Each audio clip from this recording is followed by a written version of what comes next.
A Texas couple flew to Melbourne for love, peace, and a fresh start. But within days, their dream vacation turned into a nightmare, one filled with stalking, terror, and a brutal attack hidden deep in the Australian wilderness. What they didn't know was that someone had been watching them from the moment they arrived, waiting for the perfect time to strike.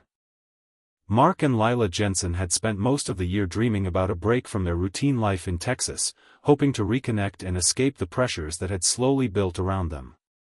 When they chose Melbourne for their romantic getaway, it felt like the perfect decision, far enough from home to feel like a fresh start, yet familiar enough to offer comfort. They booked their flights months in advance, counting down the days with growing excitement.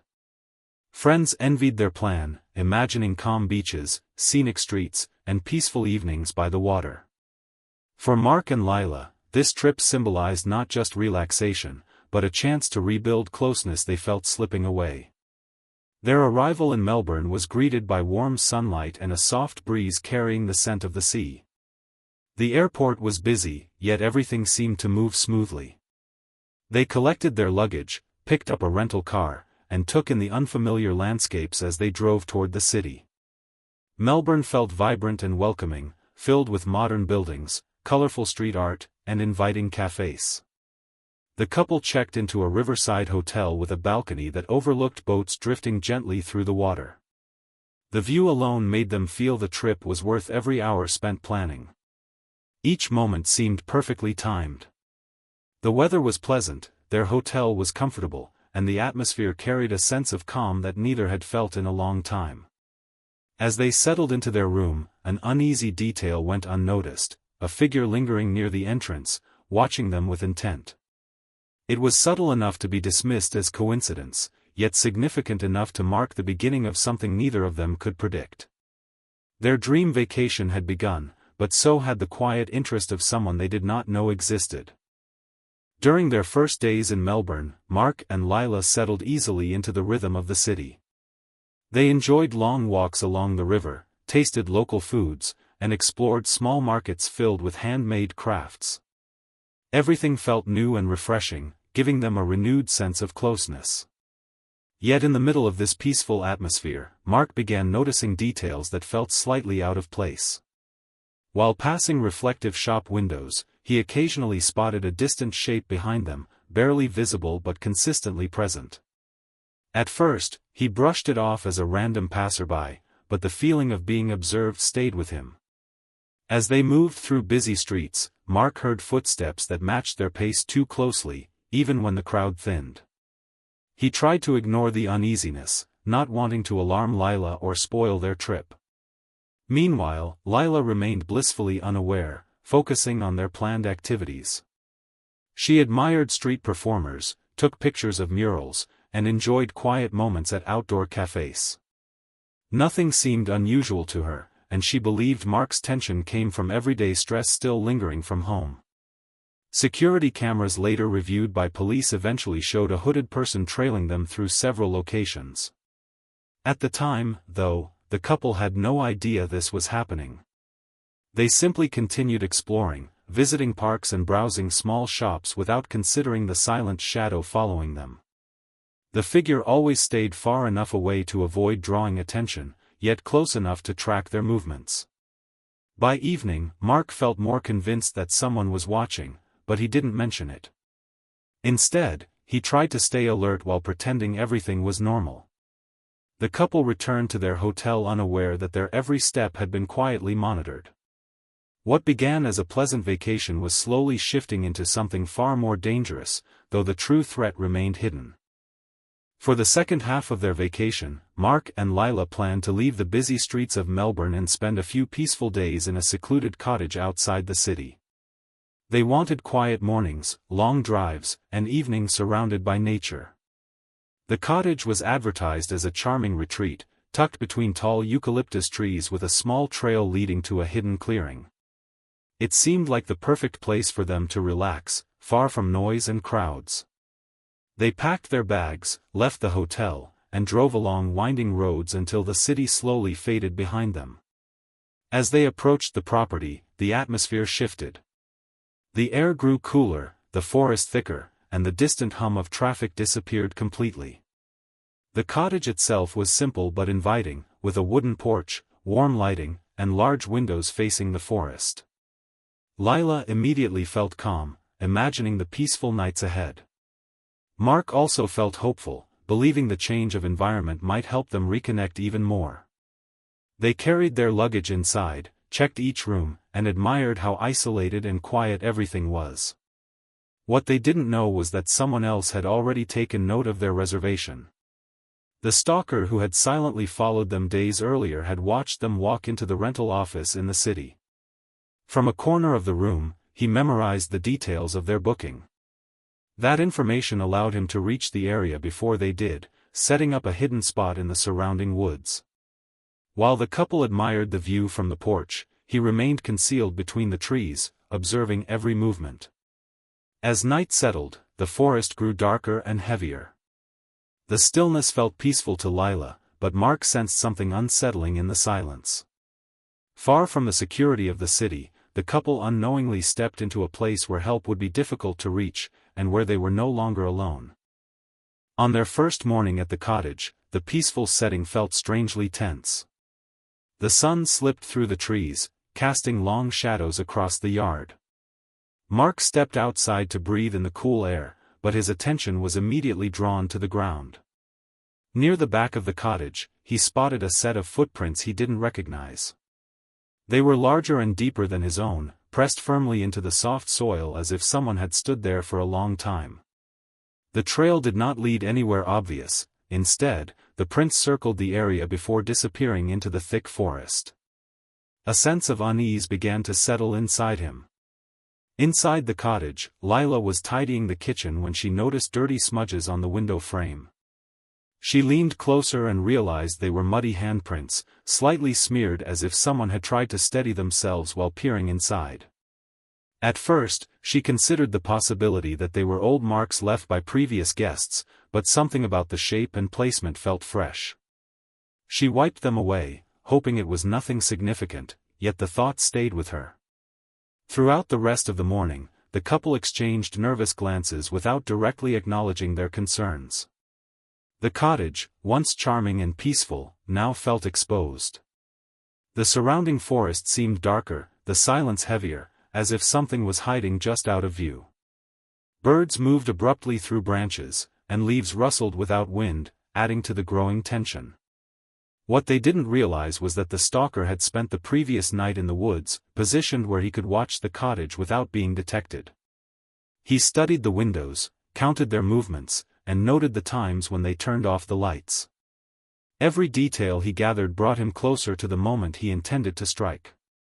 The couple remained unaware that the danger was no longer distant, it was already inches from their safe haven. Late that night, the calm surrounding the cottage shifted into something far more unsettling.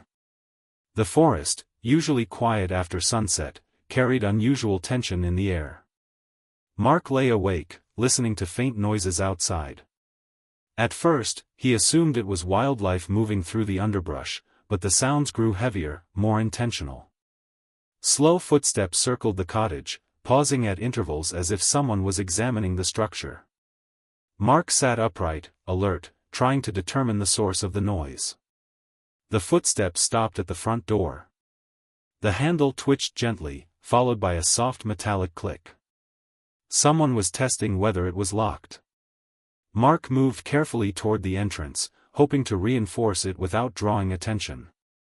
The handle jerked again, this time harder, sending a tremor through the frame. Lila woke, instantly sensing danger. She retreated to the bedroom, locked the door, and tried to stay silent while Mark positioned himself near the entryway. Suddenly, the pressure on the door stopped. A few seconds later, a faint scraping sound traveled from the rear of the cottage. The intruder had found another target. One of the back windows had an old latch the couple hadn't inspected closely. Using a tool, the stalker pried it open. The window slid upward with a soft creak, and a cold gust seeped into the hallway. Inside, the cottage grew tense and shadowed. The intruder moved with deliberate precision, stepping only on firm floor sections and avoiding anything that might create noise. Mark, unsure of the intruder's exact position, tried to stay hidden while searching for anything he could use to protect himself. The cottage, once a peaceful escape, had transformed into a confined trap. The couple now faced the terrifying reality that the stranger had breached the one place they believed would keep them safe. Mark moved cautiously through the dark hallway, relying on the faint glow from the moonlit windows to guide him. Every sound inside the cottage felt amplified, the quiet creak of settling wood, the soft rustle of curtains, and the slow, controlled movements of the intruder somewhere nearby.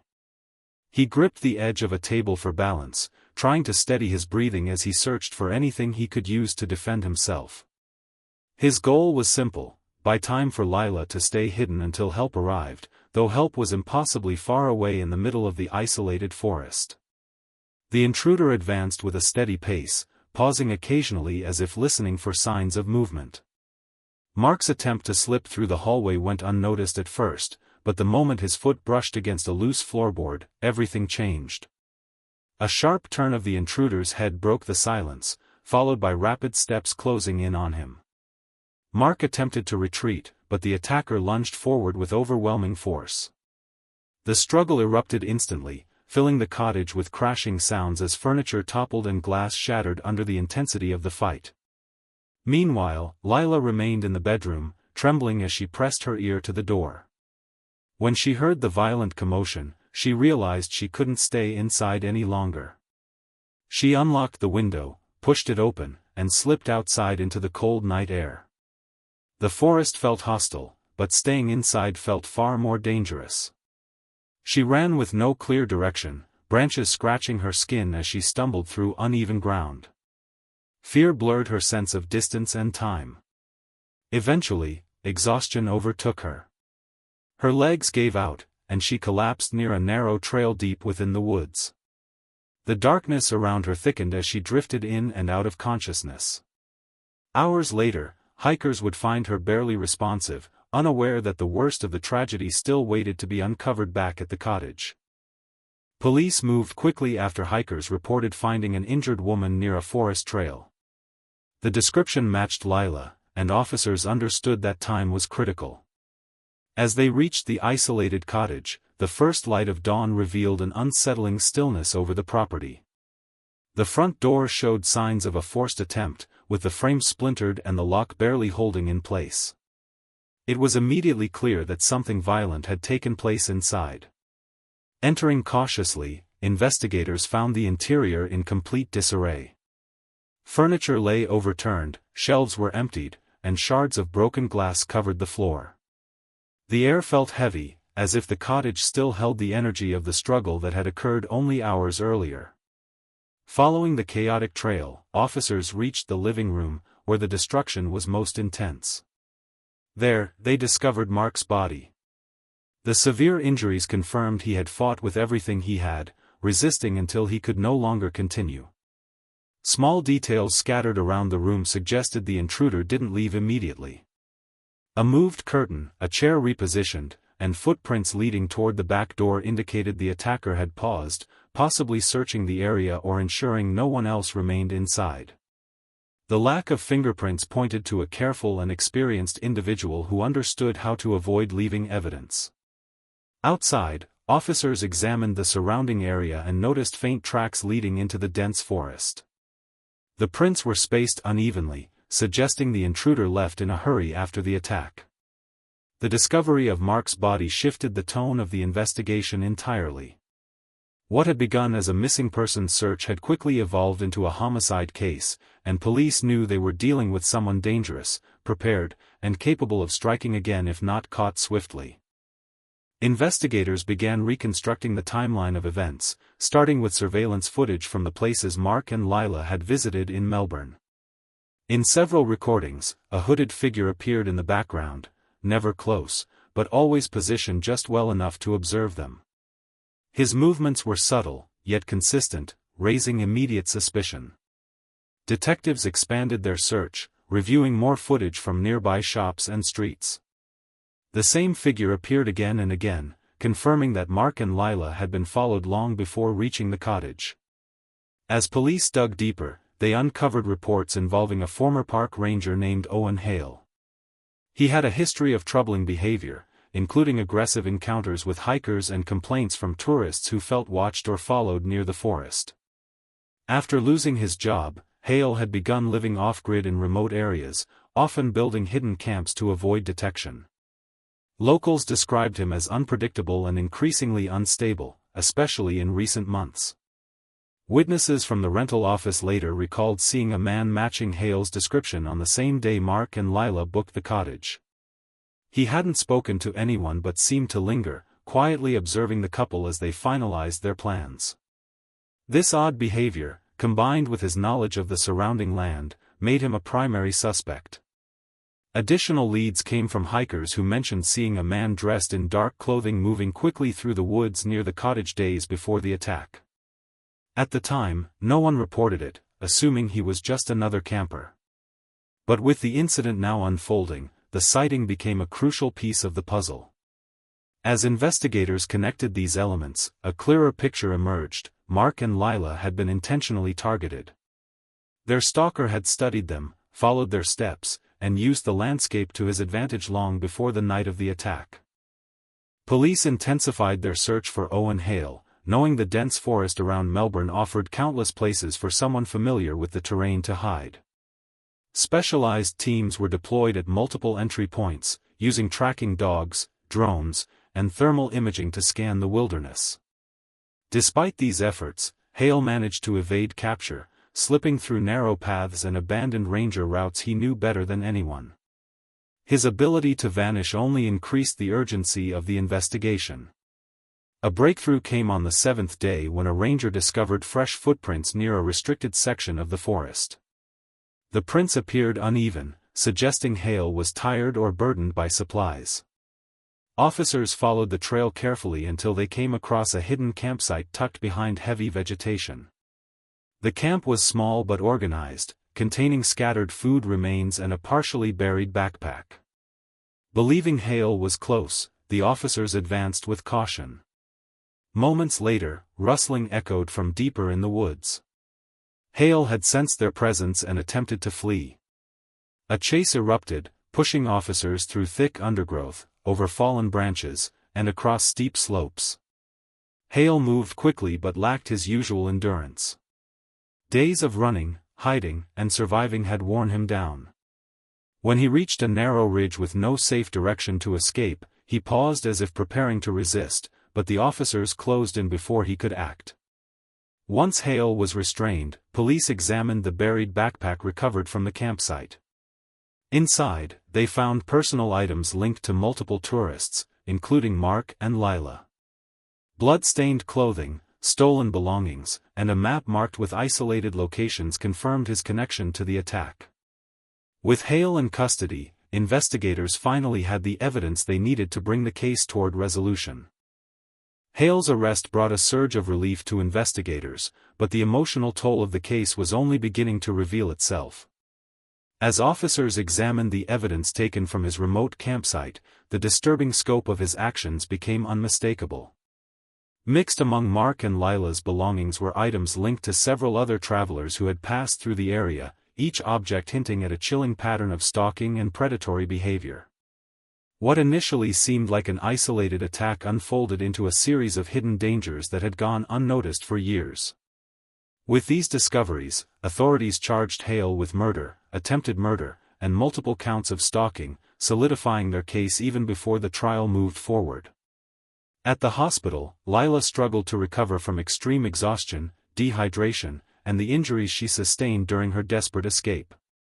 Doctors monitored her closely as she drifted in and out of brief lucidity, her mind veering between numbness and overwhelming fear. When she was finally told that Mark had not survived, her world shattered in silence. She spent days revisiting every detail of the trip, what began as a hopeful getaway now twisted into a memory that would follow her forever. Once she was deemed stable enough to travel, arrangements were made for her return to Texas. Reporters crowded the airport, eager for statements, but Lila avoided them all, choosing to protect her fragile state rather than relive the horror for the public. Back home, rebuilding her life without Mark felt impossible. Though loved ones rallied around her, the emotional wounds ran deep. The Melbourne cottage was later demolished, reduced to an empty clearing surrounded by tall trees.